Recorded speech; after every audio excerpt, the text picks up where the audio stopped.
Hello guys, welcome છે vlog કિશોર કચેરિયામાં. કેમ છો? મજામાં ને? હું આશા રાખું છું કે તમે બધા મજામાં જ હશો. તો આજે આપણે સનેડા માંડવીમાં વખેડો આપવાનું, વખેડો સનેડામાં હાથીમાં ફિટ કરવાનું હાલે છે.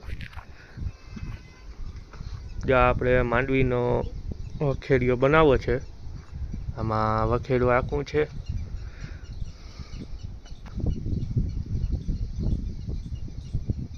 આજે માંડવીમાં વખેડું હાંકી નાખી એટલે ખડ ને બધું જાતું રહે.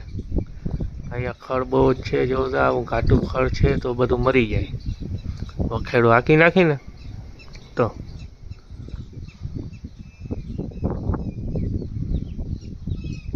વરસાદ આદર જેવું થઈ ગયું છે. હવે કદાચ 4-5 દિવસની અંદર વરસાદ પણ આવી જશે એવું લાગે છે.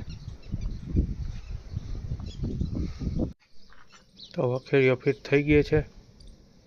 હવે થોડીક જ વારમાં સાતી હાંકવાનું ચાલુ કરવું છે. સનેડાથી સાતી હાંકવાનું છે. અત્યારે વખેડું હાંકવાનું ચાલુ છે.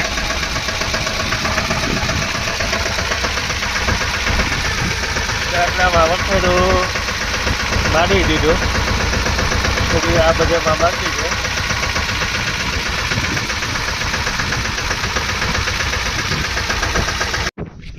તો મિત્રો, આપણે આવી ગયા છે મરચી ચોપવા બીજી વારીએ. જો આવી રીતના મરચી ચોપવાની છે. જો આ બરી ગઈ ને જે મરચી, એમાં પાછી ચોપી જાય ને તો વળી આના ભેગી થઈ આવે. આવી રીતના કંઈક હવે મરચી કંઈક આમ ઠીક થઈ ગઈ છે. હવે ઓગણીને માઇક્રો રાજાનો એક રાઉન્ડ મારી દે ને તો મરચીની ફૂટ ને બધું વધી જાય. આવી રીતના મરચી ચોપી પછી 5-10 મિનિટ મોટર ચાલુ રાખીને પછી એ મરચી થોડુંક ધોવા દેવાઈ જાય. પછી નટુભાઈ ચોપડા, તો આવનું કોઈ પણ કામ હોય તો આ ભાઈને મળો. ભાટિયા, ગામ ભાટિયા, તાલુકો કલિયાપુર, જિલ્લો દેવભૂમિ દ્વારકા.